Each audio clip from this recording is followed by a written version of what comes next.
पढ़े हुए थे हम रासायनिक समीकरण कितने प्रकार के होते हैं। कितने प्रकार के होते हैं? दो प्रकार के, संतुलित रासायनिक समीकरण और असंतुलित। लेकिन हम यहाँ पे जो पढ़ेंगे वो संतुलित रासायनिक समीकरण की हम परिभाषा पढ़ेंगे। ठीक है, सिर्फ परिभाषा ही पढ़ेंगे। बाद में हम इसके डिटेल के बारे में जानेंगे, देखेंगे। संतुलित क्या लिखे हैं? संतुलित। एक बात जान जाइएगा, तत्व जब भी बनता है क्या, तो वो परमाणुओं से मिलकर बनता है। किससे बनता है बाबू? परमाणु से। ठीक है। संतुलित, मान लीजिए यह एक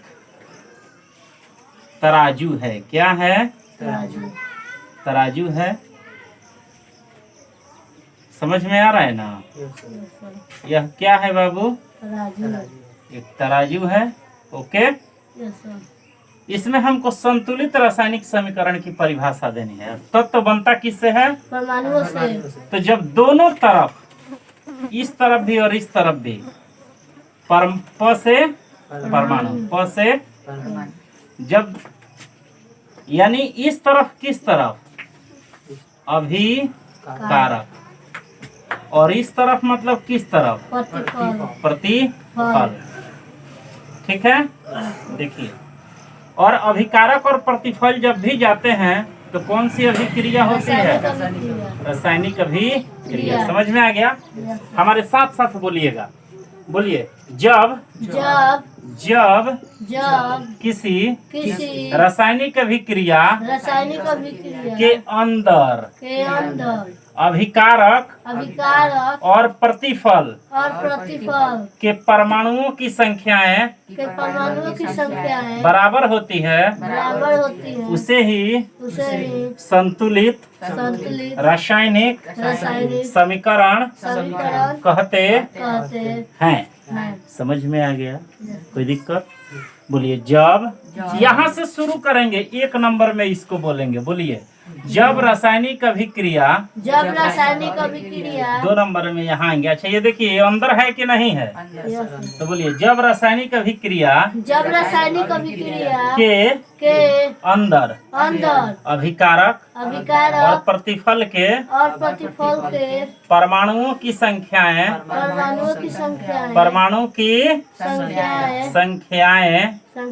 हमेशा बराबर होती है, तो इसे क्या कहते हैं? संतुलित रासायनिक समीकरण। समझ में आ गया? एक नंबर में ये बोलना है, जब रासायनिक समीकरण के अंदर। ठीक है।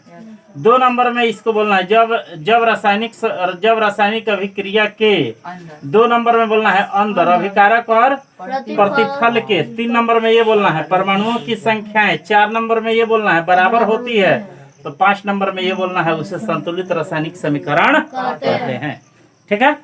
बोलिए, जब रासायनिक अभिक्रिया के अंदर अभिकारक और प्रतिफल के परमाणुओं की संख्याएं हमेशा बराबर होती है, उसे ही संतुलित रासायनिक समीकरण कहते हैं। जैसे देख लेंगे, यहाँ पर हम दे देते हैं C+O2 तीर CO2। कार्बन की कई गो संख्या है इधर? एक। और ऑक्सीजन की कितनी है? इधर आ जाइए, कार्बन का कितना है? और ऑक्सीजन का कितना है? बराबर है कि नहीं है? तो इसे हम कौन सी अभिक्रिया कह देंगे? संतुलित रासायनिक समीकरण। ठीक है, ये संतुलित रासायनिक समीकरण है। जब रासायनिक अभिक्रिया के अंदर अभिकारक और प्रतिफल के परमाणुओं की संख्याएं हमेशा क्या होती है, उसे ही हम संतुलित रासायनिक समीकरण कहते हैं। चलिए, इसका आंसर हम आपको लिखवा देते हैं। ओके, लिख दिए हैं आंसर। ओके, संतुलित रासायनिक समीकरण किसे कहते हैं? जब किसी रासायनिक अभिक्रिया के अंदर अभिकारक एवं प्रतिफल के परमाणुओं की संख्याएं बराबर होती है, इसे ही संतुलित रासायनिक समीकरण कहते हैं। उदाहरण भी दे दिए हैं। देखिए, दोनों तरफ से करवा दिए, याद भी करवा दिए और लिखवा भी दिए। ठीक है। और भी बच्चों को आप बताइएगा कि इस चैनल के माध्यम से घर पे भी क्या कर सकते हैं? पढ़ सकते हैं। देख सकते हैं हमारे सामने लिखा हुआ है असंतुलित रासायनिक समीकरण। क से कबूतर, ख से खरगोश, ए बाबू तो याद रखना ना, ओ से अनार नहीं होगा, ओ से नहीं, ओ से नहीं, आ स से समान, स से समान, समान, और इसमें परमाणु। यानी जिस रासायनिक अभिक्रिया के अंदर रासायनिक अभिक्रिया होती है, क्या होती है बाबू? रासायनिक अभिक्रिया होती है, तो उसके अंदर दो चीज भाग लेते हैं। पहले चीज का क्या नाम है? अभिकारक। और दूसरे उसमें जो बनता है उसका क्या नाम है? प्रतिफल। ओके, देखेंगे। बोलिए, जब किसी रासायनिक अभिक्रिया के अंदर अभिकारक और प्रतिफल के परमाणुओं की संख्याएं बराबर नहीं होती है, क्योंकि इसके नाम में ही पहले ही लिख दिया है ओ माने क्या होता है? नहीं। ठीक है कि नहीं?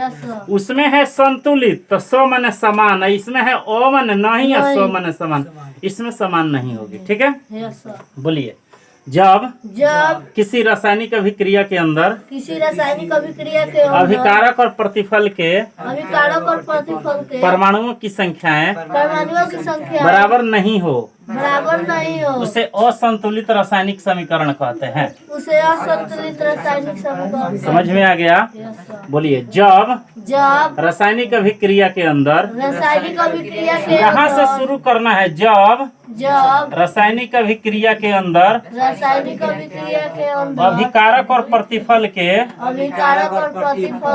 परमाणुओं की संख्याएं बराबर नहीं होती है, इसे ही असंतुलित रासायनिक समीकरण कहते हैं।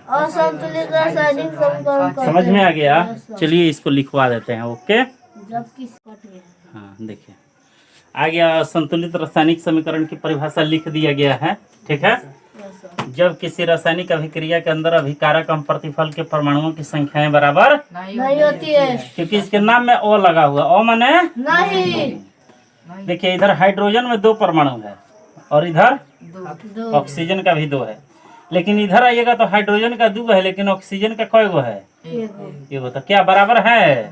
तो इसे हम असंतुलित रासायनिक समीकरण कहते हैं। ठीक है, डिटेल से जानने के लिए नेक्स्ट वीडियो का इंतजार करें। ओके, और क्लास को भी ज्वाइन करें।